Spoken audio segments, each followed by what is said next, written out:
Negotiations are hard. You might try to avoid them if you can, or you dislike the feeling you get when you've been successful, or you might relish the experience, but your success is fickle. If you'd like to learn more about enjoying negotiations and being successful at them, you are in the right place.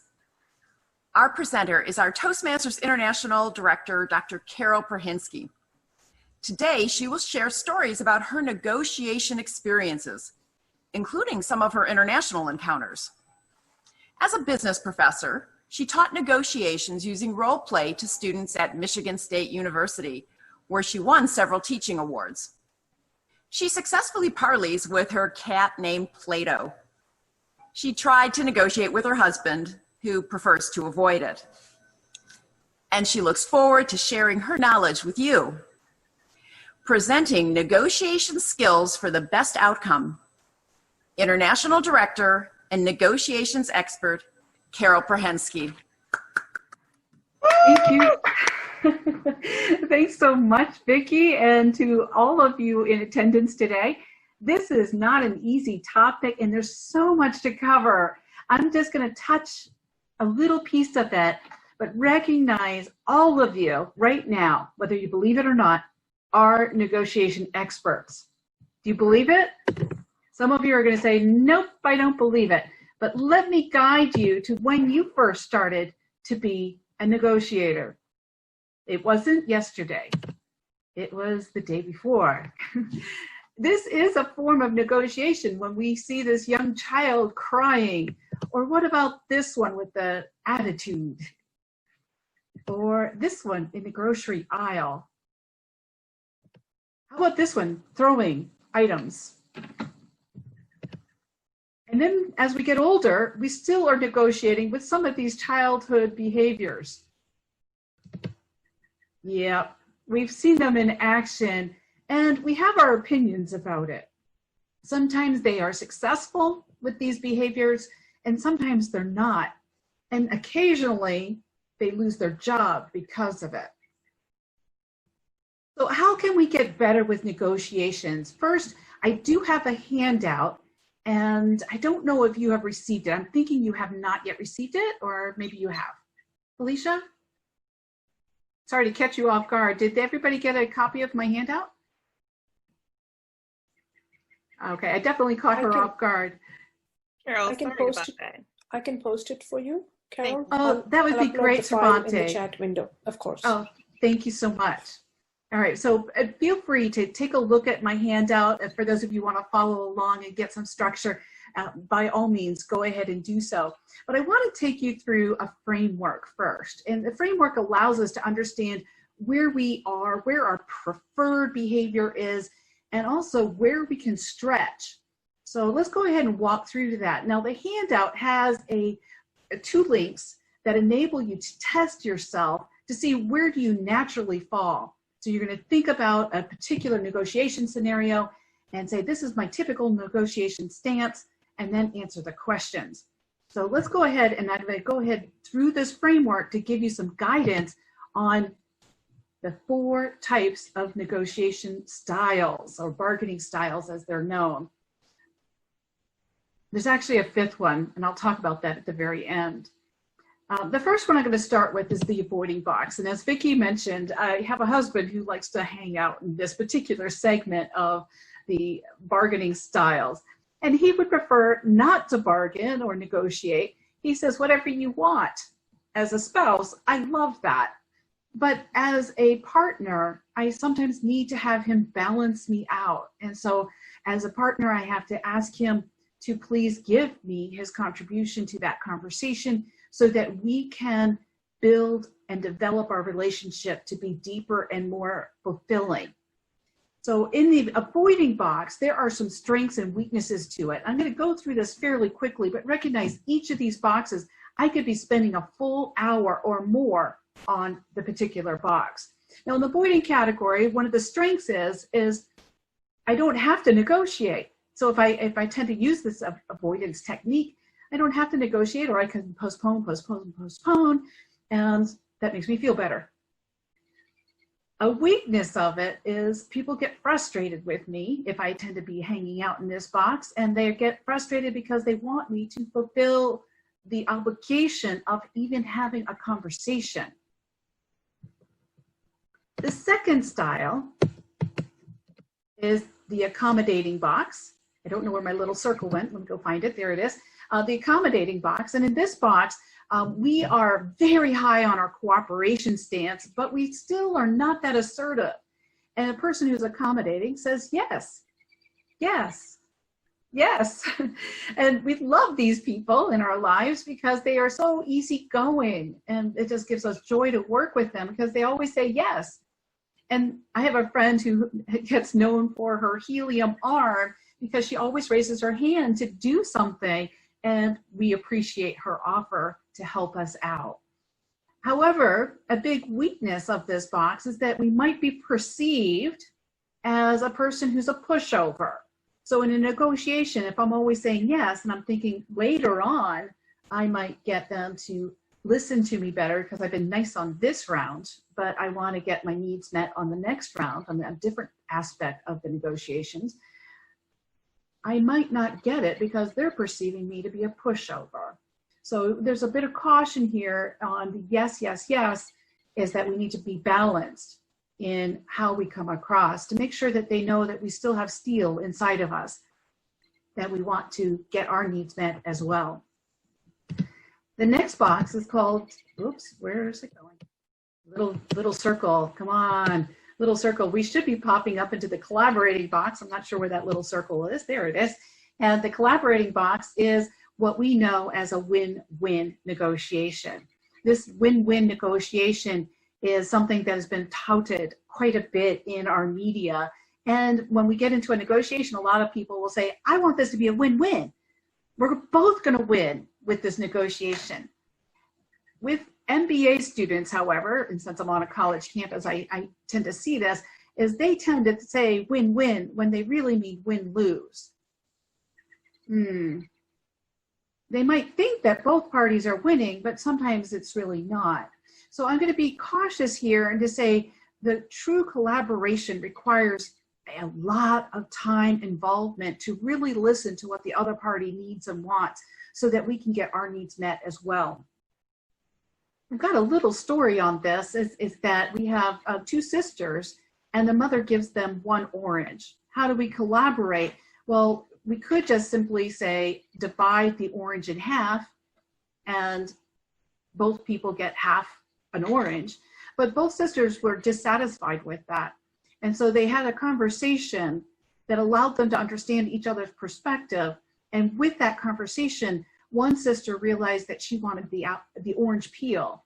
She was going to use it for some potpourri. And the other sister wanted the juice because she was planning to make an icing with orange juice in it.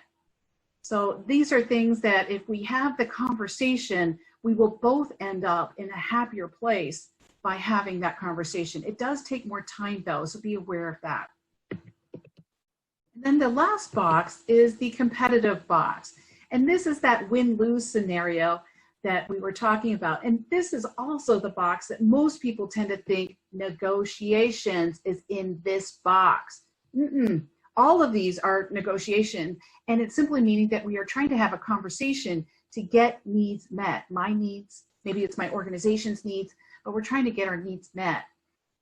And I think that what you have might be able to help me, and what I have offers may be able to help you. So that combination is really important.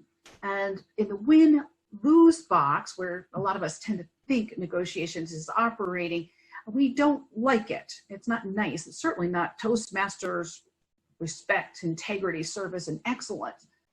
Now, some of you might argue with me and say, oh, yes, it is. It's definitely, I'm going to win, and I'm going to be the best. I'm going to crush it. Right, Paul? I'm going to crush it. And with that attitude, yeah, that's fine. And this is one style of negotiation. Some of you are saying, I like that style. Good for you. Stick with it because it works for you. But disadvantage of this style is the attitude that others might have about you. that they don't want to be your friend, they don't want to have another conversation with you, and they certainly don't want to enter another negotiation with you. Now, it's a special form of negotiations that you have to be cautious about when you enter into it. But I would like to add that every one of these you have to be cautious about. Even collaboration. There are certain times that we don't want to collaborate because we simply don't have the time. And as a leader, we might simply say, this is the way we're going. It happens. All right, so what I'd like to do now is have a little bit of a transition here to how do we get people to do something that we want them to do, that we think would be beneficial for them. And for this, I'm going to go ahead into a little bit of a scenario. The scenario is getting that member, the guest, to sign up to become a member of our club. So how are we going to do that? And you have your preferred style. Are you going to avoid that conversation and not ask them to become a member? They're visiting your club, and of course they're going to see the obvious, which is this is a great place to be. Are we going to accommodate them to say, yes, yes, yes, whatever you want, we will roll out that red carpet for you. We're happy to be of service. The collaborating box is being able to listen and develop some understanding of what it is that they're looking for and to making sure that you are a good match for it. You might not be a good match. And this is where we need to say, I'm sorry, but we're not a good match. Hopefully we have alternatives in mind for that individual to go into the different direction. And then the last one, competitive, is you want to do this because you're going to win when you do. And that is another possible scenario as well. So let's go ahead and walk through that process of selling. And I'm shifting slightly over to the sales aspect. Before I do, I see that I've had some chat out here online. I'm going to go ahead and glance at that real fast. Oh, thank you for the example regarding the two sisters in an orange. And we should never assume what others want. I love that. Thank you so much, Michelle and Tara. Appreciate it. So these are things that are excellent points. We don't know what the other party wants, and I will be touching on that as well. Okay, so the first point is understand what the other party wants and needs. How do they see the world? And I love this image because it's this little ant, and we don't always look at it from their perspective, but they're looking at this water drop and they're thinking, oh my God, this is huge. And you're looking at it and saying, it's a little drop. So understanding the other person's needs and what they want and how they're looking at the world. This means that we need to ask the question, why? So if you're taking notes, definitely write down the question, why? It's one of the most important conversation questions in the negotiations is, why do you care about this? Why is this important to you? How, if somebody says they want their house painted red and you're like, I'd rather paint it brown, ask why red is so important. And understanding that question, understanding that answer allows you to come up with, this is in the collaboration box, but understanding it allows you to come up with the right solution, which it may not be red, it may be a rust color that would be satisfying to all people involved with the paint color decision. But with the Toastmasters, understanding why are they here? This is one of the questions I hear a lot, is what caused you to join us tonight or today during our meeting? Great question. Number two, we need to gain their confidence. I just love this image too, because we got these little kitty cats that are saying, I want to play with this pigeon, and I got a window in between me and them. But gain their confidence. And part of this is that we are confident. We need to keep practicing that, even sometimes when we don't feel quite confident ourselves. How can we gain their confidence? Being a great listener, I had a lot of people last night talking about the importance of listening in the chat feature. Listen, listen, listen. Toastmasters allows us to gain the strength of being a good listener. We have to pay attention to the details, and it's not always what is said. It might be through body language. I totally agree with you. So gain their confidence means that we're listening well and that they start to feel empowered to share with us what they really are thinking. Number 3 is that we want to be able to provide a solution. And if you heard me last night, you know that I really said that we want to provide alternatives. But providing a solution, many times if we're trying to make the sale is join our club, that is a solution. And we want to provide it to say, this is the benefits of joining our club, or this is the benefits of joining Toastmasters in general. This is incredibly important that we do state it up front that this is a solution to their concern, to their problem. Number 4, anticipate their objections. Do not expect it, anticipate it. I've had some people start talking, and I was thinking of my university clubs. They start sharing, oh yeah, you want to join Toastmasters, so many great benefits to it. Yeah, but the price is steep. And so they're already judging that this would be an objection. And I say, caution. I'm going to use the word grasshopper. Caution, grasshopper. You want to hold on that because you don't know that they're concerned about price. And from the college student perspective, I would say that it is a bit on the high side compared to other clubs, other types of activities that they can be doing on campus. So just listen to what is their objections, but have a ready answer for whatever it is. To say, I know how we can solve this particular problem. And by the way, in case you're behind this truck on the highway, it is images on the canvas. It's not actually glued upside down to the roof of this truck. So when it goes around the corner, all these cartons will spill out. You're going to be safe. But I do know that they got rid of this canvas after this picture was taken. Why? Because there's a lot of accidents directly behind this truck. All right, so let's move on to number 5. Number 5 is that we want to make the close. What does that mean? That means that we're going to have them say yes to becoming a Toastmaster. And that means perhaps we have perseverance. I do have some background noise. If another host could capture that for me, I'd greatly appreciate it. All right, so how do we make the close? We've asked them, we've encouraged them, we've listened to them, we've addressed their concerns. It should be easy at this point because we've addressed everything. Stay positive, and you're going to have that celebratory environment that you so desire. Now, what I'd like to do at this point is transition once again. And at this point, I'd like us to share and talk about that negative idea of negotiations, which is the competitive style of negotiations. We're going to go ahead and spend a little bit more time on that.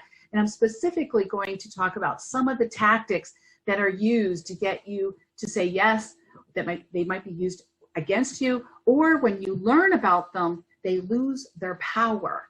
So this is enabling you to say, I don't have to worry about it. If somebody pulls this on me, I know what it is, and I know the name of it, and I can ignore it.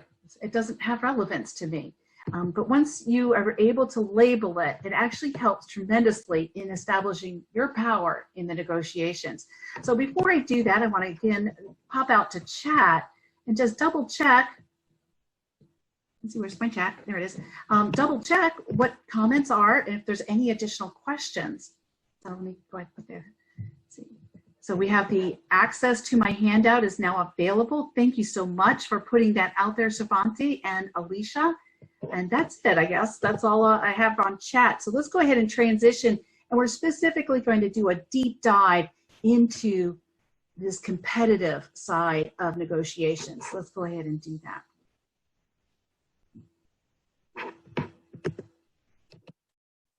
All right, now this is just simply an overview again. You know what, before I dive into competitive, I want to just open it up for questions because I've covered a lot already and I'm going pretty fast, I know, because I know that I'm trying to get a lot covered, but we have time for questions. So let's go ahead and open up the mics or put it out in chat that you have a question that you'd like to bring out, or even a scenario that you want to share with me and ask me, what do we do about this?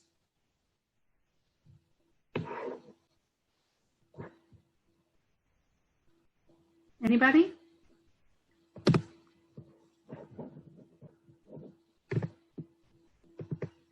We have a lot of people on. I'm so thankful for this.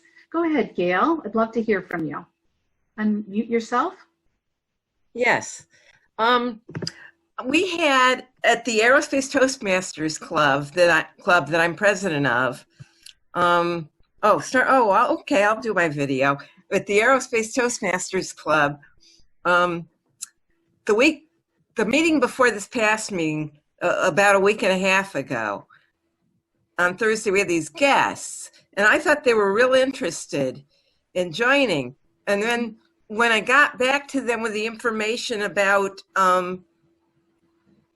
with the application form and the information about the dues, I heard back a number of days later that, oh, we decided we're not interested in joining Toastmasters. So in my email back, I said, would you say why? And then I said, oh, you don't have to say if you don't, if you don't feel comfortable saying it. I didn't hear from them one way or the other. So I don't know if they meant, I'm assuming it was because of the money. That's just my guess. Yeah.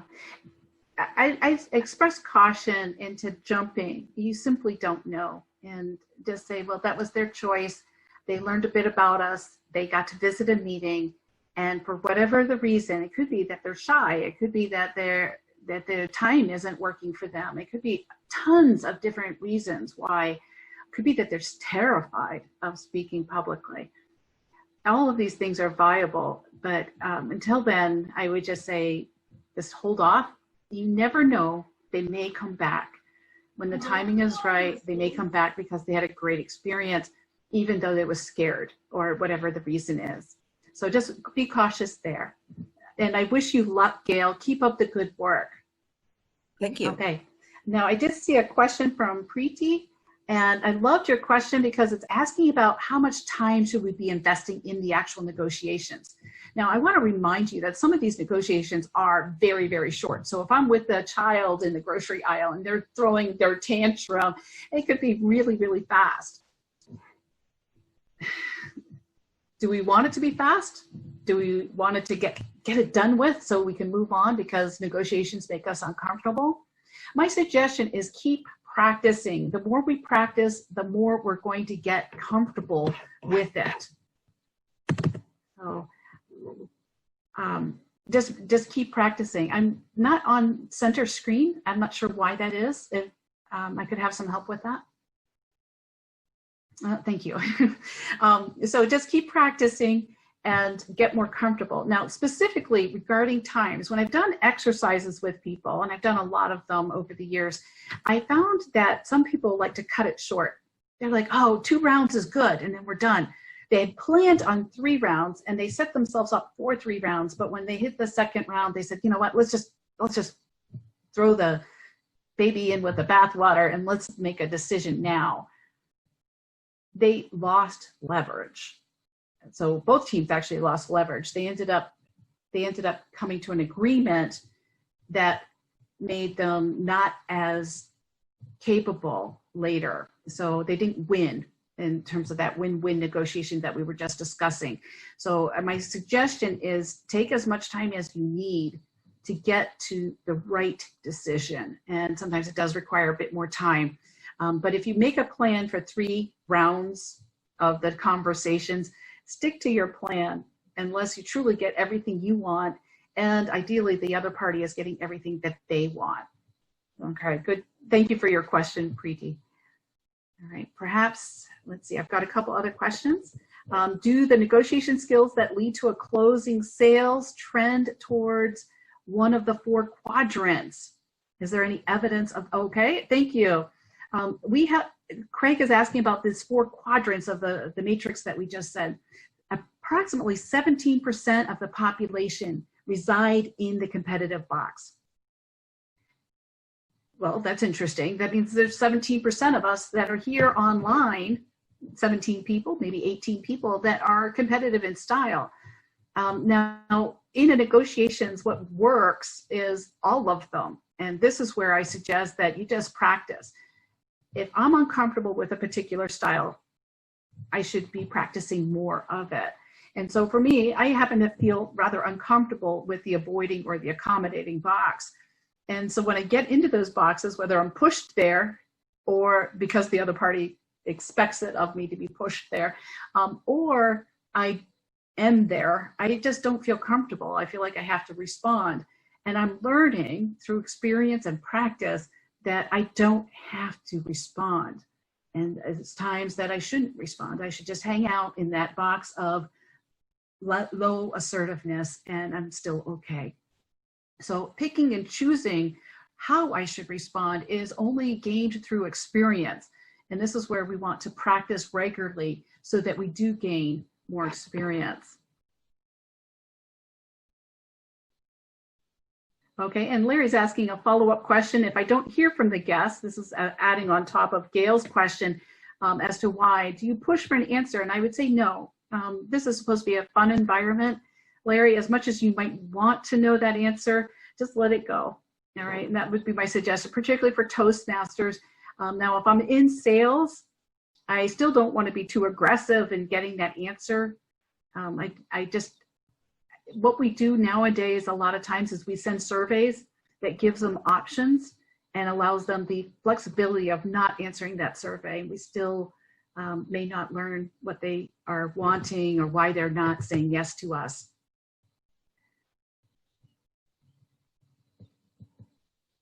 I'm still reading some of the notes.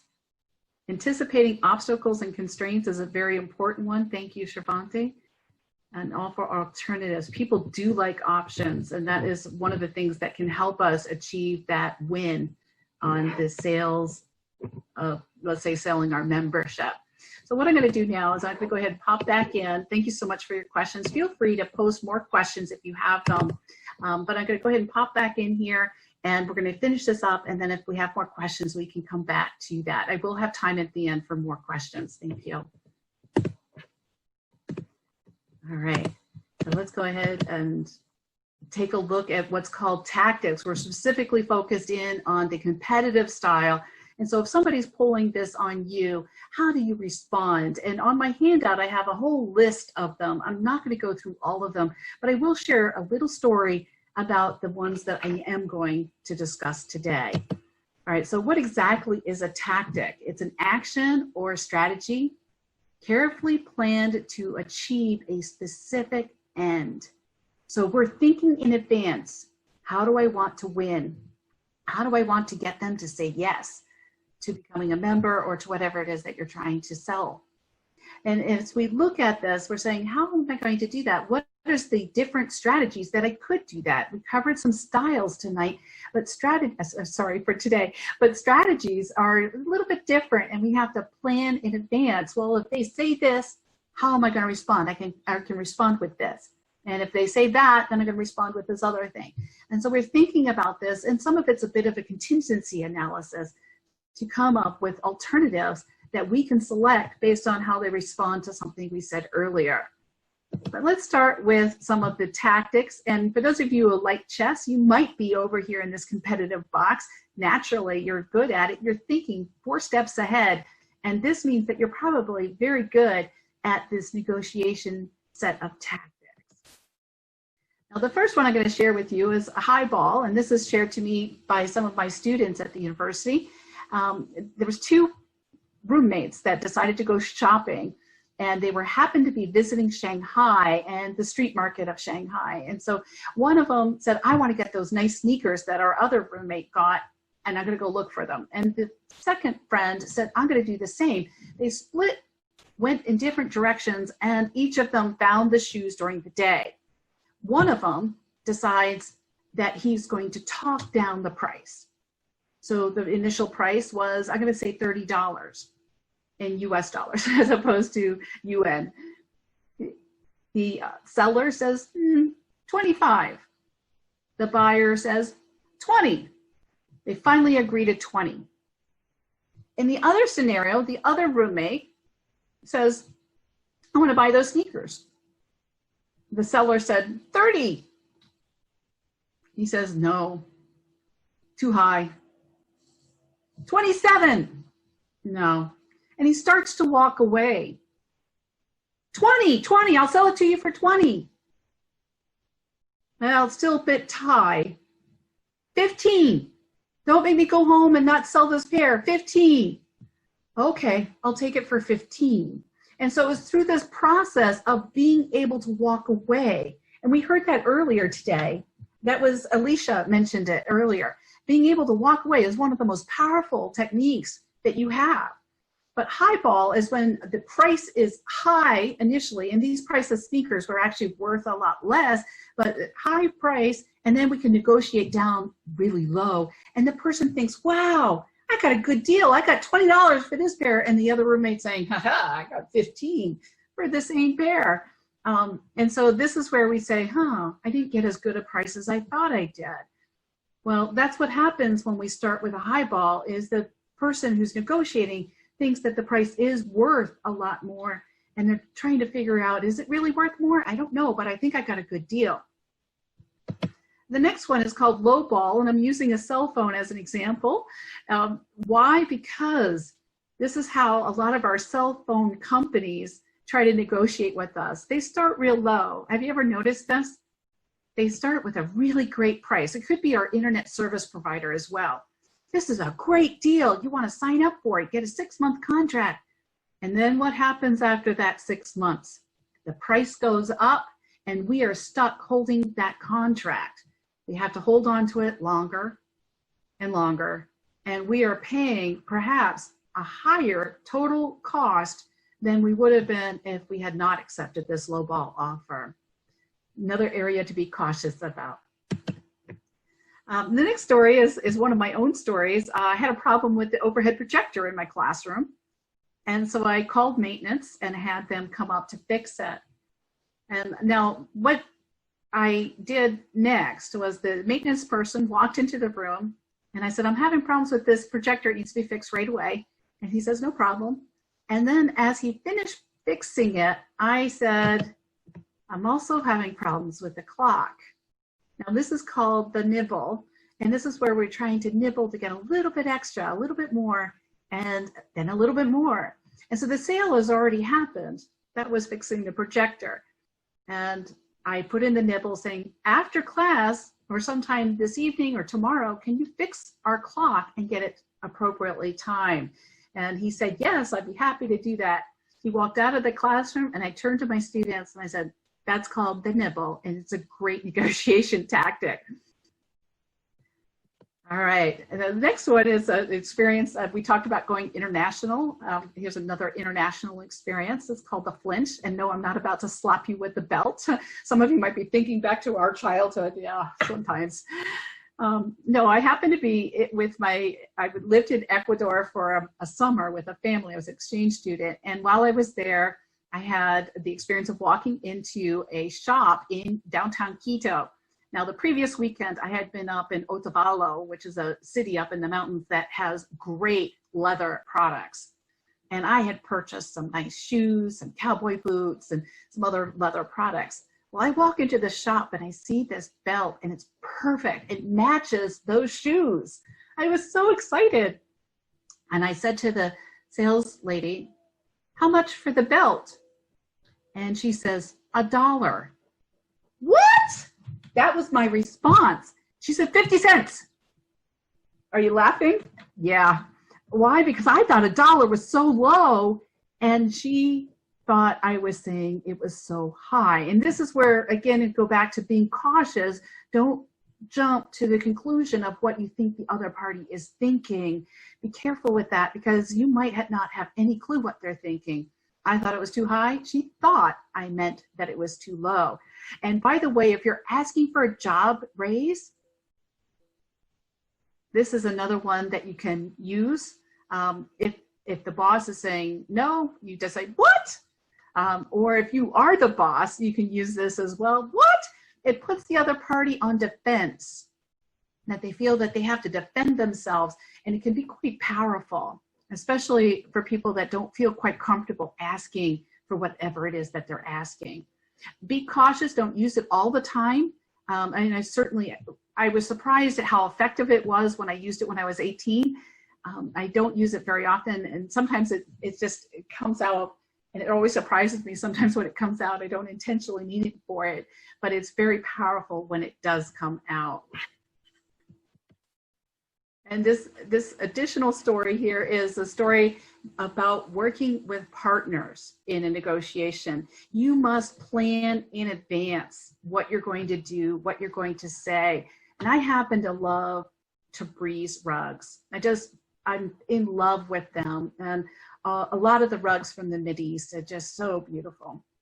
So I happened to be shopping at a rug store with my future husband, who's my fiance at the time. And we walked in, and my husband knows I'm pretty good at negotiation. And so we walked in, and he thought, oh, I'm going to watch her in action. I'm going to learn something. And so he was asked, we were asking questions about the different rugs. We were making decisions which rugs we might want to negotiate for. And as we continued the conversation, I was asking prices. So the guy gave us some prices, and he was bundling it all up, and I knew there was a lot of money left on the table. So I was going to use this silence technique, which is simply shut up and wait for him to lower the price, wait for him to respond in a way that would be more beneficial. I wanted to hear some more conversation. So I stopped talking, and guess who started talking? Not the salesperson, but my future spouse. Oh no, I kept thinking, stop talking. But of course I didn't have a signal system set up with him in advance so that he would stop talking. He felt so uncomfortable with the silence that he started talking. And this is where having some sort of conversation ahead of time, some signaling if you're working with another partner. I know one couple, they would always, the party would take off his glasses because that was a symbol that, really spouse, stop talking. And that was the way of communicating to get that success in a couple's negotiation. When you're working with a team, it takes a lot longer. And so when we get into negotiating amongst a team, just expect that you're going to need to have more time because more people need to have that conversation. All right. Now I see a lot of chat out there. Feel free to keep putting your slides out, your quotes and your chat out there because I do want to hear it. But I also want to mention some of the other competitive tactics that we have available to us. They're on your handout. Some people, you can type it in, like chicken. I think most of you know what a chicken or a snow job means, which is tons of paper being thrown at you with all sorts of things and you have to go through it forever. Good cop, bad cop. This one over here called questions. A lot of people don't understand it. But remember when I said one of the most powerful questions in negotiations is that question, why?